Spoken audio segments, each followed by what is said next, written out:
कुछ लोग ऐसा कहते हैं कि भगवान ने ये कलयुग बनाया क्यों। सतयुग हो, आदमी का सहज ही मन चलता था भगवान के तक। घरों को ताले लगाने की जरूरत नहीं, कोर्ट कचहरी की जरूरत नहीं पड़ती। आदमी बेईमानी नहीं है तो कोर्ट कचहरी क्या करे, क्यों करे। और सबके अंदर में त्याग वैराग्य, एक कमाता था 100 खाते थे, बड़ा मजे से जीते थे। फिर द्वापर आया, थोड़ा सा मन इधर उधर हुआ, मनुष्य थोड़े संग्रही थोड़े भोगी हुए। त्रेता आया और ज्यादा हो गया। कल युग में तो तोबा तोबा तोबा, हाय राम। हो जिनके पास है उनके पास और चाहिए। और खपे खपे में नींद खपा दी उन्होंने, शांति खपा दी, लेकिन संग्रह की वासना नहीं खपी। और जिनके पास नहीं है वो नहीं है। अभी दुनिया का जो वैभव है, संपदा है, 20% लोगों के पास दुनिया की 80% संपदा है, और बाकी के 60% लोगों के पास दुनिया की 19% संपदा है। 80 और 19, 99% संपदा हो गई। बाकी के जो 20% लोग हैं उनके पास केवल 1% है। एक जगह 80%, दूसरी जगह एक को मिलता है 8,000 पगार, दूसरे को मिलता है 100। एक परिवार 100 में पूरा कर रहा है, दूसरा 8,000 में। ऐसा हुआ। 80% दुनिया का वैभव 20% लोगों के पास है। 19% दुनिया का वैभव 60% लोगों के पास है। और बाकी के 20% लोग जो हैं बहुत गरीब, उनके पास केवल 1% है दुनिया का वैभव। अगर जिन्होंने 80% संग्रह करके रखा है, वो 1% भी अगर छोड़ दें संग्रहखोरी, तो जो बेचारे एक कमरे में 6-6 आदमी सड़ रहे हैं, उनको 2 कमरे मिल जाएंगे। जिनको बेचारों को साइकिल है, उनको जरा छोटा मोटा मोपेट आ जाएगा। जो 600 की नौकरी 800 की करते हैं, उनको 1600 मिल जाएंगे। 16 वाले को थोड़ा ज़्यादा। लेकिन संग्रह वाला संग्रह के बोझ से मर रहा है, और अभाव वाला अभाव के ताप से तप रहा है। जयराम जी की। संग्रह वाले चिंता और विलासिता की खाई में गिर रहे, और जिनके पास नहीं है वो बेचारे अभाव में शोषित हो रहे। तो ऐसा कलयुग भगवान ने बनाया क्यों? बनाया तो बनाया, चलो,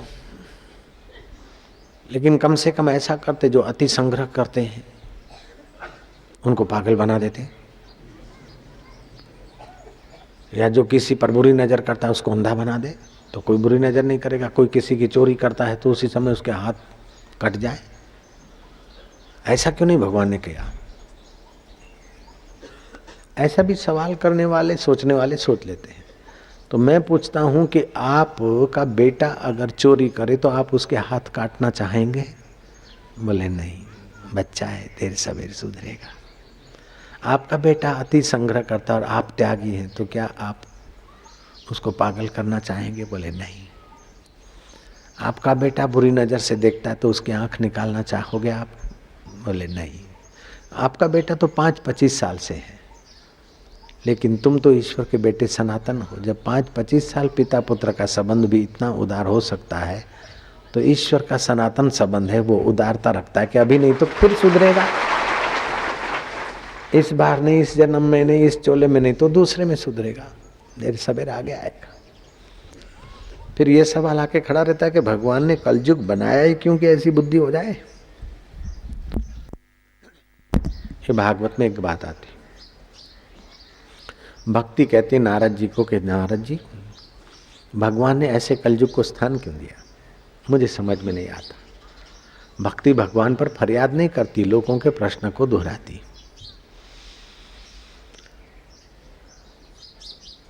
बाप आया, बेटा घर में ठुठुरा रहा है, चादर माँ ने उड़ा दी, बाप ने दूसरी चादर डाल दी। बाप भोजन कर रहा है, माँ ने देखा कि और भी ठुठुरा रहा है, तीसरी चादर डाल दी। बाप ने फिर से बेटे का मुखड़ा देखा, घूमने जा रहा है भोजन के बाद, देखा कि बेटा ठुठुरा रहा है। बाप ने तीनों चादरियाँ उठाकर फेंक दी। माँ ने कहा ये ठुठर रहा है, आपने 3-3 चादर उड़ा के फिर क्यों फेंक दी? बोले चदरियाँ उड़ाई कि इसको ठंड न लगे, लेकिन इसके गहरे मन में ठंड घुस गई।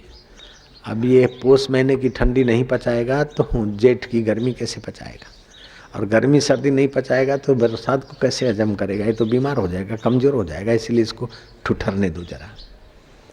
ऐसे ही कलयुग भगवान ने बनाया ताकि ये ठुठर के मजबूत हो जाए तो मुक्ति को भी पचा सके और जीवन को भी पचा सके।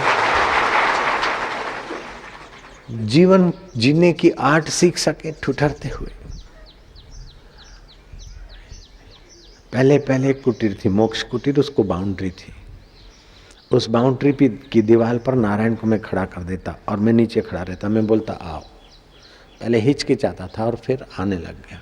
तो जंप मारते मारते उसका मनोबल विकसित हुआ। अभी अकेला कहीं भी, बचपन में कहीं भी जाता जंगल में इधर उधर तो डरता नहीं।